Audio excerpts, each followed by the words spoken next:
बिस्मिल्लाहिर्रहमानिर्रहीम।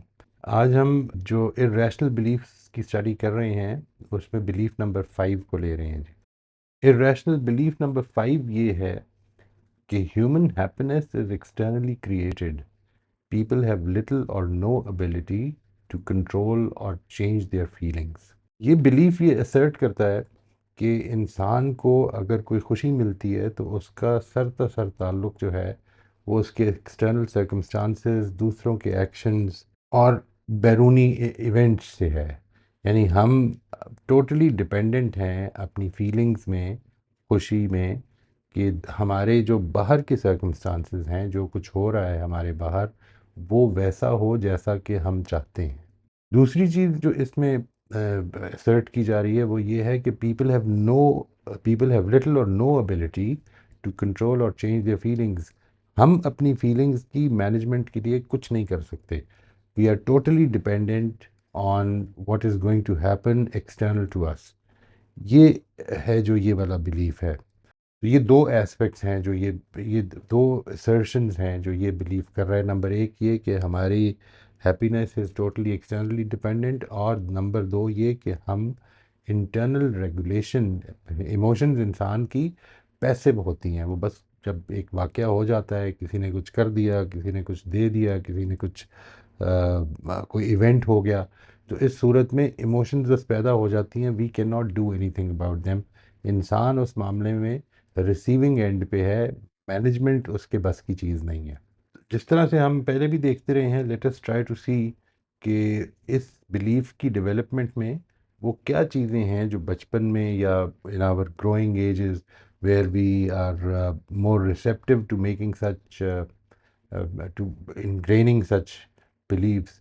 तो वो क्या होता है ज़िंदगी में आम तौर पर मेरी नज़र में, कि जो यानी एक बच्चे की नज़र में वो क्या हो रहा है कि जो उसके लिए प्रॉब्लमेटिक हो सकता है या उसके नतीजे में ये बिलीव्स डेवलप हो सकते हैं। इस ज़मन में जो सबसे पहली चीज़ है that is external dependency and conditional love. वही चीज़ जो पहले भी हम देख चुके हैं। ये जो कंडीशनल लव है, अब इसके बारे में आपने गौर करना है कि कितनी स्ट्रॉन्ग चीज़ है, और इंसान के अंदर, ये हम पीछे भी देख चुके हैं और अभी भी देख रहे हैं, कि इंसान के अंदर किस किस नौइयत के बिलीफ्स डेवलप कर देती है। तो external dependency and conditional love, इसका मतलब ये है कि हम ऐसी एनवायरनमेंट में ग्रो किए हैं कि जिधर केयर गिवर्स जो हैं, जो हमारे पेरेंट्स हैं या जो हमारे एल्डर्स हैं, वो हमें हमें मोहब्बत का इजहार हमारे साथ उस सूरत में करते हैं जब हम उनकी एक्सपेक्टेशंस या उनकी तमन्नाओं के हिसाब से अचीव करते हैं। We feel that we are important only when we achieve. It is not our existence independent of our achievement कि जो हमें इम्पॉर्टेंट बनाती है, बल्कि अगर हम वो दे सकें जो हमारे एल्डर्स, हमारे पेरेंट्स हमसे चाहते हैं, तो फिर हम एक वर्दी इंसान है। बच्चा इसके नतीजे में ये इंटरनलाइज करने लग पड़ता है कि मेरी खुशी जो है टोटली डिपेंडेंट है बाहर की अप्रूवल पे, लोगों के मुझे पसंद करने पे। मैं इसके मामले में कुछ नहीं कर सकता हूँ। I can not regulate my emotions to feel good in situations which might be not so positive for me. Number दो ये कि इसमें lack of emotional autonomy. Lack of emotional autonomy का मतलब ये है कि ऐसे केयर गिवर्स, ऐसे एल्डर्स या ऐसे पेरेंट्स की जो बच्चों की फीलिंग्स को, जो उनकी इमोशंस को वो वैलिडेट ना होने दें, उनको जिस तरह से वो एक्सप्रेस कर रही हैं वो एक्सप्रेस ना होने दें, और उसको कंट्रोल करने की कोशिश करें। इसका मतलब ये है कि that I can not control my emotions. इसका नतीजा ये निकलता है कि बच्चे के अंदर जो इमोशनल सेल्फ रेगुलेशन है वो पैदा नहीं हो पाती।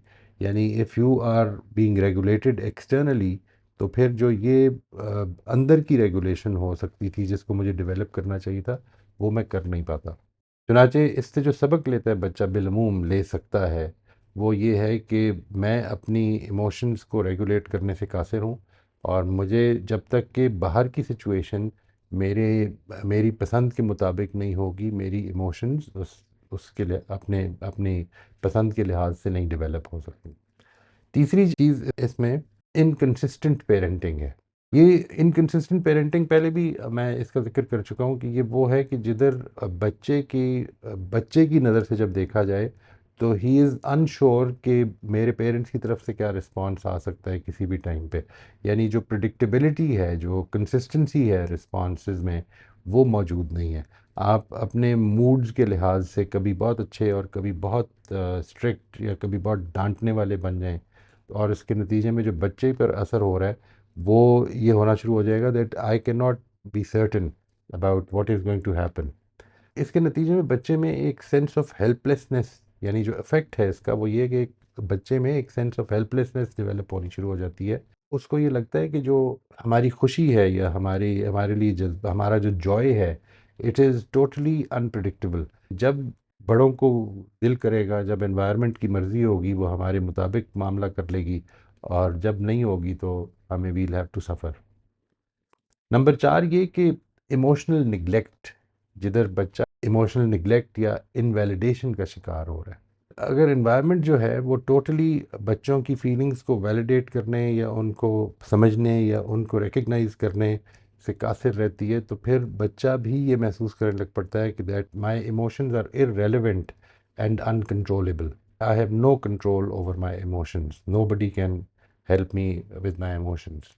और इसका अफेक्ट भी यही है कि बच्चा ये महसूस करने लग पड़ता है कि that they can not control their emotions and they are totally dependent on the external environment. अगली चीज़ ये कि exposure to chronic family stress और ट्रॉमा। अगर बचपन में ऐसी एनवायरनमेंट मिली है कि जिसमें स्ट्रेस, ट्रॉमा, फैमिली के जो मेंबर्स हैं उनमें आपस में झगड़े, ट्रॉमेटिक एक्सपीरियंसेस बच्चे के लिए बहुत ज़्यादा है, एक स्ट्रेसफुल एनवायरनमेंट है कि जिसमें बच्चा पल रहा है, तो उस सूर और उसको कोई सपोर्ट नहीं मिल रही, यानी stress, traumatic experiences, chronic, sometimes even conflicts can be common in families. But बच्चों को अगर सपोर्ट मिल रही है and they are being told that and they are being invalidated कि ये जो चीज़ें हैं ये ज़िंदगी में हो सकती हैं और इनके बारे में इतना परेशान नहीं होना चाहिए, थिंग्स आर फाइन। लेकिन जब बच्चों बड़ों के रोल मॉडल्स जो हैं वो खुद असल में उस स्ट्रेस को लेकर, तो ये हेल्पलेसनेस को रोल मॉडल करने लग पड़े, तो इसके नतीजे में बच्चा भी ये सीखता है। इसके इफ़ेक्ट के तौर पर बच्चे के अंदर भी ये चीज़ पैदा हो सकती है that he has no power over what is going to happen and his feelings are totally out of his control. अगली चीज़ ये कि role modelling of victim mentality, जिस वक्त हम हर वक्त ये बात कर रहे हो कि इधर से जाती हो गई, इधर से जाती हो गई, when the elders are always talking about कि मुझे क्यों मुश्किल में मैं रहा हूँ, या क्यों मैं सैड होता हूँ, या क्यों मैं प्रॉब्लम में हूँ, और हर वक्त जो प्रॉब्लम है उसकी सोर्स अपने से बाहर बता रहे हैं, तो बच्चा ये सीख रहा है आहिस्ता आहिस्ता कि it is totally out of my control, my feelings are totally out of my control, and things have to be externally corrected. अगर वो ठीक नहीं हो रही हैं तो फिर मुझे अपनी फीलिंग पे कोई कंट्रोल नहीं हो सकता। और आखिरी चीज़ इस ज़मन में ये कि एब्सेंस ऑफ इमोशनल रेगुलेशन। अगर हमारे जो बड़े हैं, हमारे जो बुज़ुर्ग हैं, if they are not modelling emotional regulation, resilience, affective problem solving, और वही उसी का असर बन रहा है कि हम असल में टोटली डिपेंडेंट हैं सिचुएशन के ठीक होने पे, तो इसके नतीजे में बच्चे ने भी ये अपने अंदर इंटरनलाइज कर लिया है कि मैं अपनी फीलिंग्स के हवाले से टोटली पावरलेस हूँ, पावरलेस और हेल्पलेस हूँ। इसका असर क्या पड़ता है इंसान की शख्सियत पर? How does it appear in people और in me? If I have this irrational belief internalize, तो ये how will it appear in me? Number एक ये कि हेल्पलेसनेस इन विक्टिमहुड इसमें पैदा हो जाएगी। मैं हर वक्त अपने से बाहर अपनी फीलिंग्स, अपनी नेगेटिव फीलिंग्स की सोर्स जो है वो हर वक्त अपने से बाहर ढूंढ रहा हूँगा, और मैं अ, उसके ऊपर ब्लेम कर रहा हूँगा। दूसरी सूरत जिसमें ये अपीयर करती है, या यूँ समझ लीजिए कि ये भी एक एडिशनल इसमें एस्पेक्ट पैदा होता है, वो रिड्यूस्ड इमोशनल रेगुलेशन है। People with this belief, they actually believe that emotions are beyond me. मैं उनको उनके बारे में कुछ नहीं कर सकता। If I am feeling a certain way, then that is the way I have to feel because I have no options in that. वो ये मानने लग पड़ते हैं कि इमोशंस अनकंट्रोलेबल हैं, इमोशनल रेगुलेशन की स्ट्रेटजीज में वो कम इन्वॉल्व होंगे, और इसका नतीजा ये निकलेगा कि उनका जो इमोशनल डिस्ट्रेस होता है वो ज़्यादा प्रोलॉन्ग्ड हो जाता है अक्सर। इट इट बिकम्स और एक चीज़ जो आपके अंदर कुछ देर के लिए अगर रहे और आप अपनी इमोशंस को रेगुलेट करके उससे निकलने की कोशिश करें या उसको कम से कम मैनेजेबल लेवल पे ले आएँ, वो उन लोगों के लिए वो कई कई दिन हो सकता है कि एक ही इमोशन में रहना पड़ जाए उन्हें। तीसरी चीज़ डिपेंडेंस ऑन एक्सटर्नल वैलिडेशन।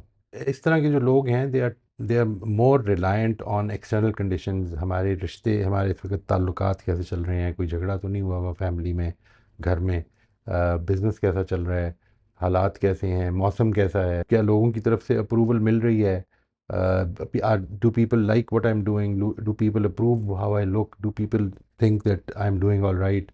ये जो एस्पेक्ट है, this is what will give them happiness. They have no internal standards of they generally they lack internal standards of what is the right thing to do and what will make them feel more fulfilled. अगली चीज़ avoidance of responsibility. Mostly ये जो गुफ्तगू होगी इस तरह के लोगों की या जो इस लेवल पर होते हैं, वो ये होगी कि उसकी वजह से ये हुआ है मेरे साथ या मैं इस तरह फील कर रहा हूँ। यानी people control their feelings, their relations, their situation, their environment. It will they will feel that they are completely dependent on them. वो अपनी इमोशनल रेगुलेशन की जिम्मेदारी लेने के लिए या इस रिस्पॉन्सिबिलिटी को, बहरहाल हालात जिस तरह भी चलेंगे, मुझे अपने आप को इस जगह पर जारी रखना है, I have to keep going forward. ये चीज़ उनके अंदर से मिसिंग होनी शुरू हो जाती है।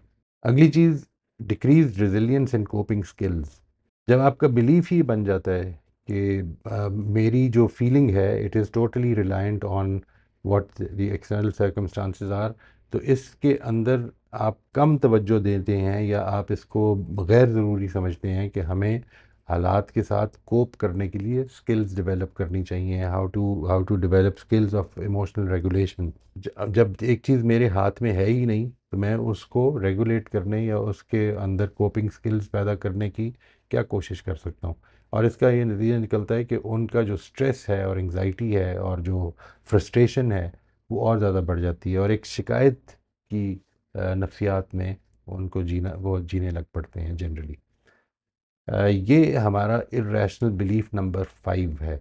And from here next week इंशाल्लाह we will take up the irrational belief number 6।